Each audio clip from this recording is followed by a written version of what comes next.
Hi friends, இன்றைக்கி நம்ம சேனலில் வந்து 2 வித்தியாசமான சட்னி வெரைட்டிஸ் தாங்க பார்க்க போகிறோம். ஒன்று வந்து பெருக்கங்காய் சட்னி, இன்னொன்று வந்து சோத்துக்கத்தலை இருக்கு இல்லைங்களா, அதில் இருக்கிற ஃப்ளவர் வச்சு வந்துட்டு இன்னொரு சட்னி எப்படி பண்ணலாம் அப்படின்னு சொல்லிட்டு பார்க்கலாம். இப்போ வாங்க அதுக்கெல்லாம் என்னென்ன பொருள் தேவைன்னு சொல்லி பார்க்கலாம். பீர்க்கங்காய் சட்னி பண்ணுறதுக்காக அரை பீர்க்கங்காயை வந்துட்டு இந்த மாதிரி ஸ்கின்னெல்லாம் உரிச்சிட்டு சின்ன சின்ன பீஸாக சாப் பண்ணி வச்சுருக்கேன். ஒரே ஒரு வற்றல் மிளகு எடுத்து வச்சுருக்கேன். நான் ஒன்று தான் எடுத்திருக்கேன். உங்களுக்கு எவ்வளோ உரப்பு தேவையோ அந்தளவுக்கு வந்து எடுத்துக்கோங்க. நான் எங்கள் பாப்பாவுக்கு சேர்த்து கொடுக்குறதால 1 எடுத்திருக்கேன். 3 வெள்ளைப்பூடு எடுத்து வச்சுருக்கேங்க. 4 சின்ன வெங்காயத்தை வந்து நறுக்கி வச்சுருக்கேன். 2 பிஞ்சு பெருங்காயம் வந்து எடுத்துக்கிறேன். அப்புறம் வந்துட்டு 1 டீஸ்பூன் உளுத்தம் பருப்பு, 1 டீஸ்பூன் கடலைப்பருப்பு எடுத்திருக்கேன். இதை வச்சு எப்படி பண்ணலான்னு சொல்லிட்டு பார்க்கலாம் வாங்க. இப்போ ஒரு வானலியை வந்து நல்லா சூடு பண்ணிக்கலாம். நல்லா சூடான பின்ன இதில் ஒரு 2 ஸ்பூன் ஆயில் விட்டுக்கலாம்.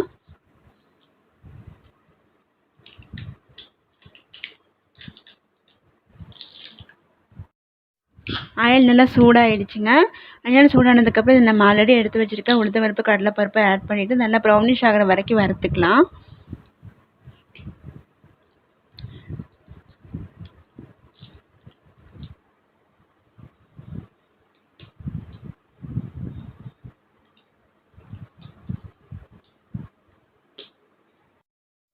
பாருங்கள், பருப்பு வந்துட்டு நல்லா கோல்டன் ப்ரௌனிஷ் ஆகி வந்துட்டுருக்குங்க. இன்னும் லைட்டாக ப்ரௌன் ஆகட்டும்.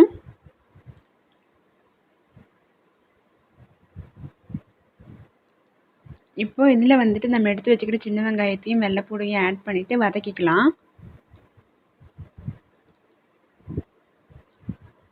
உங்களுக்கு நான் அப்லோட் பண்ணுற வீடியோஸில் பிடிச்சிருந்ததுன்னா நம்ம சேனலுக்கு சப்ஸ்கிரைப் பண்ணிக்கோங்க. அப்படியே பக்கத்தில் உள்ள பெல் ஐக்கானை கிளிக் பண்ணி ஆளுங்கிற ஆப்ஷன் செலக்ட் பண்ணிக்கோங்க. அப்போ தான் அடுத்தடுத்து போடுற வீடியோஸோட நோட்டிஃபிகேஷன்ஸ் உங்களுக்கு வரும். இந்த வீடியோவை பற்றின உங்களோட கமெண்ட்ஸை கமெண்ட் பாக்ஸில் கமெண்ட் பண்ணுங்கள்.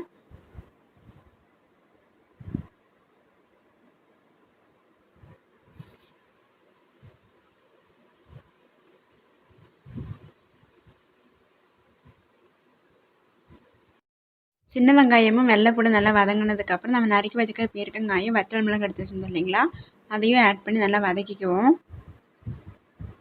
வந்து லைட்டாக வதக்கிட்டு உப்பு சேர்த்துக்குவோம். உப்பு சேர்த்து வதக்கும் போது ஈஸியாக வதங்கிடும்.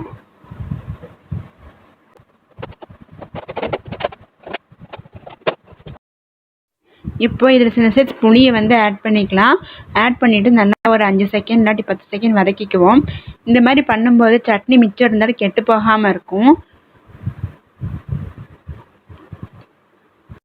இப்போ பாருங்கள், எல்லாமே வதங்கி வந்துருச்சு. இப்போ அடுப்பை ஆஃப் பண்ணிவிட்டு நல்லா ஆறின பின்ன மிக்சியில் போட்டு அடிச்சுக்கலாம்.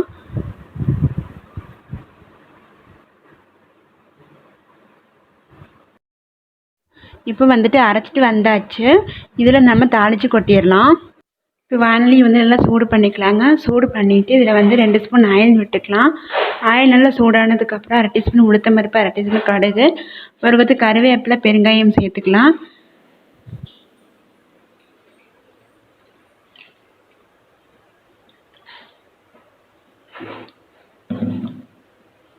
இப்போ நம்ம தாளிச்சதை வந்துட்டு அப்படியே சட்னியில் சேர்த்தாச்சுங்க.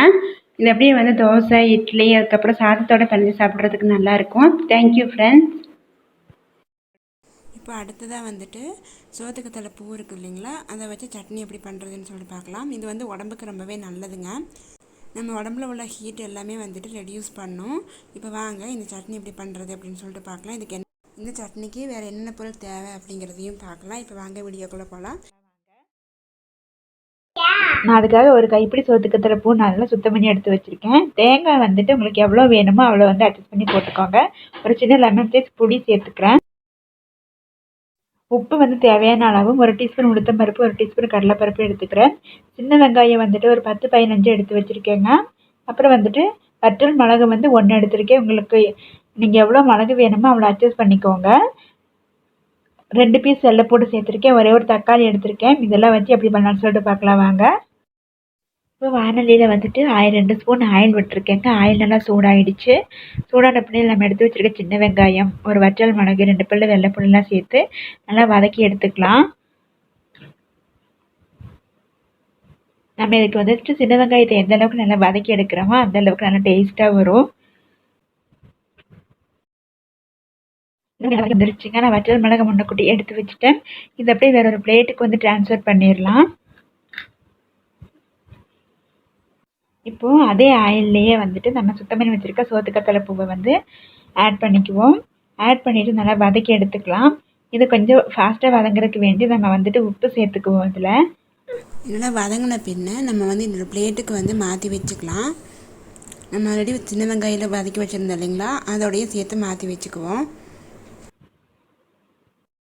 இப்போது அதே ஆயில்லையே வந்துட்டு நம்ம எடுத்து வச்சுருக்க உளுத்தம்பருப்பு கடலைப்பருப்பு ரெண்டையும் சேர்த்து நல்லா ப்ரௌனிஷ் ஆகிற வரைக்கும் வறுத்து எடுத்துக்கலாம். ஓரளவுக்கு ப்ரௌனிஷ் ஆகிற வரைக்கும் மட்டும் வறுத்து எடுத்தால் போதுங்க. ரொம்ப தீஞ்ச மாதிரிலாம் வறுக்க வேணாம்.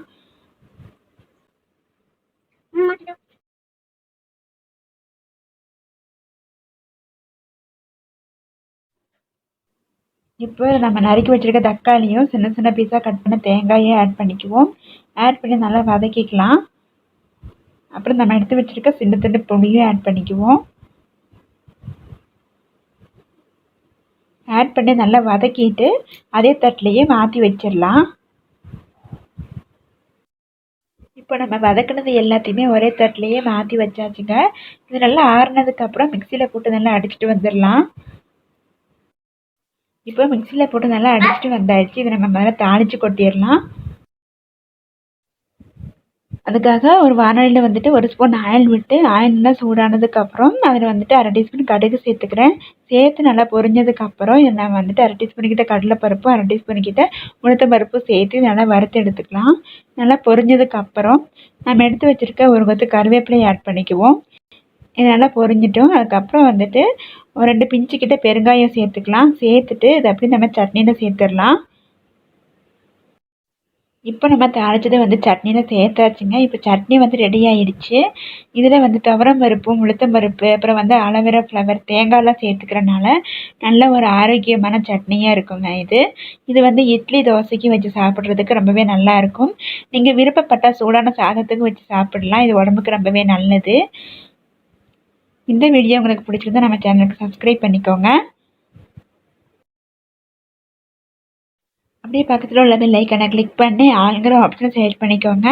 இந்த வீடியோவை பற்றின உங்களோட கமெண்ட்ஸை கமெண்ட் பாக்ஸில் கமெண்ட் பண்ணுங்கள். Thank you friends. தேங்க்ஸ் ஃபார் வாட்சிங்.